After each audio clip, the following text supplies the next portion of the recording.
नमस्कार दोस्तों, एक बहुत बड़ी खुशखबरी है आप सभी लोगों के लिए जो बच्चे तैयारी कर रहे हैं एसएससी के किसी भी एग्ज़ाम्स को लेके।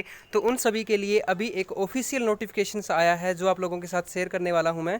तो कॉमन एग्ज़ाम जो डायरेक्ट रिक्रूटमेंट के लिए, इसके बारे में हम इस वीडियो में पूरी डिटेल से डिस्कस करेंगे। तो जो भी कैंडिडेट हैं किसी भी एग्ज़ाम्स की तैयारी को लेके ग्रुप सी की पोस्ट के लिए, तो यानी कि हरियाणा में जो भी ग्रुप सी की पोस्ट होती हैं उन सभी के लिए कॉमन एग्जाम्स के बारे में इस वीडियो के अंदर डिस्कस करने वाले हैं। पूरी की पूरी डिटेल क्या है, अब सभी भर्तियों का होने वाला है एक ही पेपर। तो सबसे पहले तो इस वीडियो को ज़्यादा से ज़्यादा शेयर कर दो ताकि अपने फ्रेंड सर्कल में हर किसी को पता लग जाए भाई आने वाले जो भी एग्ज़ाम्स होंगे उनका सिर्फ एक ही पेपर होगा और एक ही एग्ज़ाम्स के बेस के ऊपर सभी भर्तियों के अंदर आपका सिलेक्शन होगा। तो पूरी की पूरी वीडियो के अंदर आपको अच्छे से खबर बताएंगे। तो चैनल को सब्सक्राइब कर लें और इस वीडियो को चलते हैं, शुरू करते हैं। ये इन्फॉर्मेशन शेयर की है भाई सुमित कुमार पानीपत से हैं, उनका बहुत धन्यवाद करेंगे बार बार सबसे पहले अपडेट करवाने के लिए। और हम आपको पता ही है चैनल के ऊपर स्टिक खबर देते हैं। तो देखो यहाँ पे क्या है, इसके अंदर सबसे पहले जो ये नोटिस आया है ये आया है भाई चीफ सेक्रेटरी की हरियाणा की वेबसाइट के ऊपर, बिल्कुल अभी आया थोड़ी देर पहले। इसके अंदर सब्जेक्ट के अंदर कहा गया है भाई introduction to common exam for direct recruitment and service rules of group C post, यानी कि ग्रुप सी की जो भी पोस्ट है उन सभी के लिए जो सर्विस रूल है उनका एक कॉमन एग्जाम बनाया जाएगा डायरेक्ट रिक्रूटमेंट के लिए। भाई ग्रुप सी में जितनी भी आपकी पोस्ट होती है उन सभी का एक ही एग्जाम होगा। उसके रिगार्डिंग यहाँ पे जो लेटर आया इसके अंदर कहा गया है, I am directed to refer to the subject noted above to say that the purpose of common exams for direct recruitment and framing of common service rule of group C post in the information regarding group C post in the proforma enclosure annexure A is required. देखो यहाँ पे क्या कहा गया है भाई, जो आपकी ग्रुप सी की पोस्ट हैं उन सभी के लिए एक कॉमन एग्जाम्स का जो पर्पज़ है वो क्या है भाई, आप लोगों को एक कॉमन एग्जाम्स के द्वारा सभी को ग्रुप सी के जो भी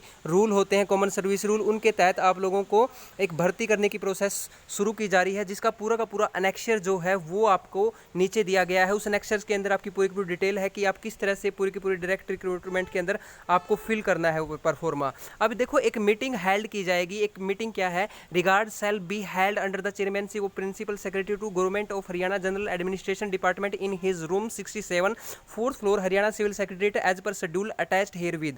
यानी कि ये कहा गया है भाई एक मीटिंग जो है वो अंडर द चेयरमैनशिप में प्रिंसिपल सेक्रेटरी जो गवर्नमेंट ऑफ हरियाणा है उनकी चेयरमैनशिप में एक मीटिंग का आयोजन किया जाएगा जनरल एडमिनिस्ट्रेशन डिपार्टमेंट के अंदर, उनके रूम के अंदर जो रूम नंबर 67 है और फोर्थ फ्लोर है, ये है आपका हरियाणा सिविल सेक्रेटरीट के अंदर। और इसका जो शेड्यूल है वो आपका नीचे एनेक्सर जो है उसके साथ अटैच कर रखा है। उसके बाद कहा गया you are requested to kindly depute official well conversant with the service rule to be present in the meeting, who will bring with him copy, hard copy and soft copy of filled a proforma in MS Excel only and a copy of relevant update service rule also। अब देखो यहाँ पे क्या कहा गया है भाई, जो आपके आईएन की सभी को काइंडली रिक्वेस्ट की जाती है भाई जो भी ऑफिसर है ऑफिशियल वेल कन्वर्सेंट, यानी कि जो भी ग्रुप सी के रूल है उन सभी के बारे में अच्छे से मुखातिब होके आएँ। और जो हम प्रेजेंट मीटिंग के अंदर ग्रुप सी के सर्विस रूल को प्रेजेंट करेंगे उनको आप हार्ड कॉपी और सॉफ्ट कॉपी दोनों तरीके से परफॉर्मा को भर के आएँ और वो परफॉर्मा सिर्फ आपका MS एक्सेल के अंदर होना चाहिए। And A copy of relevant update service rule also, और जो भी आपकी सर्विस रूल है उनकी आपके पास कॉपी भी होनी चाहिए अपडेटेड सर्विस रूल्स की। तो ये कहना है भाई। अब मैं आपको परफॉर्मा दिखा देता हूँ, उसके अकॉर्डिंग आपको पूरी की पूरी डिटेल दिखा देंगे भाई क्या आपकी डिटेल रहेगी। ठीक है, ये जो परफॉर्मा है मैं इसको थोड़ा सा चेंज कर लेता हूँ डायरेक्शन। अब आप इस परफॉर्मा को देख सकते हैं। सबसे पहले यहाँ पे जो सीरियल नंबर लिखा है यहाँ पे लिखा भी नेम ऑफ बोर्ड या डिपार्टमेंट आपका या कॉरपोरेशन। जैसे एग्जांपल के लिए हम बात करते हैं फूड एंड सप्लाई की, तो फूड एंड सप्लाई के लिए जो पोस्ट होती है आपकी रिस्टोरर, तो यहाँ पे आपको पोस्ट का नाम फिल करना है। उसके बाद यहाँ पे कहा गया है जो उसका पे लेवल है, यानी कि जो सैलरी है तो वो कौन से पे लेवल के अंदर आता है, जो आपकी 1/1/2016 के अनुसार है तो वो है L2। उसके बाद नंबर ऑफ सेक्शंस पोस्ट, आपकी पोस्ट कितनी है। जैसे एग्जाम्पल के तौर पर हम मान के चलते हैं भाई हमारे पास टोटल 10 पोस्ट हैं।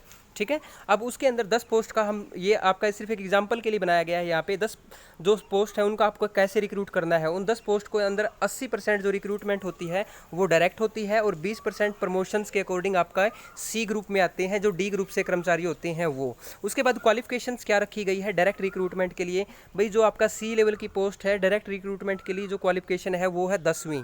और इसके अंदर जो फीडर पोस्ट होती हैं वो कौन सी होती हैं, जैसे आपकी फीडर पोस्ट यानी कि जिससे आपके प्रमोट होकर आते हैं वो है आपका PN चौकीदार माड़ी, यानी कि ये आपके ग्रुप सी के अंदर आते हैं रिस्टोरर के अंदर। ठीक है, उसके बाद देखो पे लेवल, इनका जो पे लेवल है वो आपकी ग्रुप फीडर लेवल का है L/D, ठीक है। तो ये आपका पे लेवल रहेगा इनका जो। उसके बाद देखो क्वालिफिकेशंस क्या रिक्वायरमेंट की है इन्होंने, एक्सपीरियंस के हिसाब से जो आपका प्रमोशन होता है, ठीक है। तो एक्सपीरियंस के अकॉर्डिंग आपकी क्वालिफिकेशन +2 होनी चाहिए और साथ में आपके पास 5 साल का एक्सपीरियंस होना चाहिए ग्रुप डी की पोस्ट वाले कैंडिडेट को प्रमोशंस के लिए सी ग्रुप में।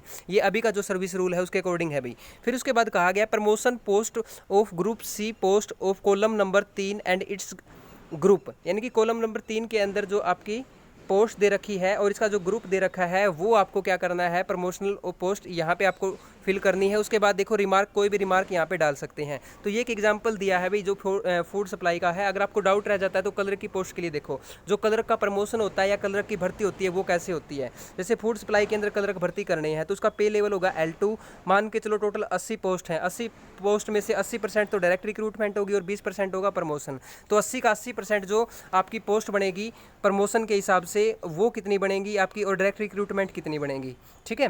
तो 80 का 80% होता है भाई, वैसे तो आपका 64 होता है, लेकिन यहाँ पे शायद एग्जाम्पल में थोड़ी बहुत गड़बड़ हो सकती है, ठीक है। 80% यहाँ पे 15 बना रखा है भाई, ठीक है। Number of post direct recruitment जो आपकी सीधी भर्ती से आएंगी वो यहाँ पे बता रखी है इन्होंने, आपकी 20% 15 बता रखी है भाई, ठीक है। तो यहाँ पे देख लेना थोड़ा सा, ये मैथमेटिकल कैलकुलेशन इसको छोड़ देते हैं 1 मिनट के लिए। फिर देखो यहाँ पे क्वालिफिकेशंस फॉर डायरेक्ट रिक्रूटमेंट, अगर डायरेक्ट रिक्रूटमेंट होती है तो उसके लिए जो क्वालिफिकेशन होती है वो होती है यहाँ पे +2, क्लर्क के लिए +2 होती है डायरेक्ट रिक्रूटमेंट के लिए।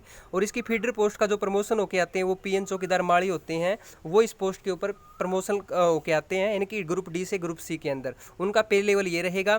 और उसके बाद जो उनके लिए एलिजिबिलिटी रहेगी ग्रुप डी वालों के लिए प्रमोशंस के लिए वो होती है भाई +2 और 5 साल का एक्सपीरियंस होता है ग्रुप डी की पोस्ट का। तो उसके बाद आगे ये रूल रह जाएंगे, ठीक है। इसके अलावा यहाँ से अगर प्रमोशन होता है रिस्टोरर का प्रमोशन भी होता है भाई क्लर्क की पोस्ट के अंदर, तो उसके लिए क्या है, रिस्टोरर PN चौकीदार माड़ी भी होता है, इसके अलावा रिस्टोरर भी हो सकता है जो यहाँ पे पोस्ट होके प्रमोशन होके आता है फीडर पोस्ट के लिए, ठीक है। तो उसके लिए भी आपकी ये सेम है। तो इस तरह से आप देख सकते हैं। तो ये जो सर्विस रूल बनाया जाएगा तो इसके बारे में कल मीटिंग होगी 25 तारीख को, तो वो भी आपका टाइम दिखा रखा है, एनेक्चर 1 के अंदर दिखा रखा है, वो अभी आगे दिखाऊंगा मैं आप लोगों को। तो एक बार इस वीडियो को यहीं पर पॉज कर लेता हूँ मैं। उसके बाद देखो भाई जो भी डिपार्टमेंट है जिनको ये नोटिस भेजा गया है उन सभी की जो कल मीटिंग होनी है सिविल सेक्रेटरीट के अंदर, वो टाइम भी दे रखा है, 25 जून को मीटिंग होनी है और ये सुबह 11 बजे मीटिंग होनी है। ये डिपार्टमेंट है, आप 1 से लेके अगर डिपार्टमेंट गिनते जाओगे तो नीचे गिनते जाओ भाई, आपके टोटल डिपार्टमेंट यहाँ पे 82 बनेंगे, ठीक है। तो ये आपका 82 पेज 82 है। इसके अलावा आगे देखो भी नेम ऑफ द बोर्ड है आपके कुछ, इन बोर्ड्स के बारे में भी यहाँ पे दिखाया गया है। इन बोर्ड्स के बारे में जो मीटिंग रहेगी, नेम ऑफ बोर्ड कॉर्पोरेशंस, उसके बाद यहाँ पे है फाइनेंशियल कॉर्पोरेशंस की, ये 30 जून को होगी और फिर 11 बजे होगी, ठीक है।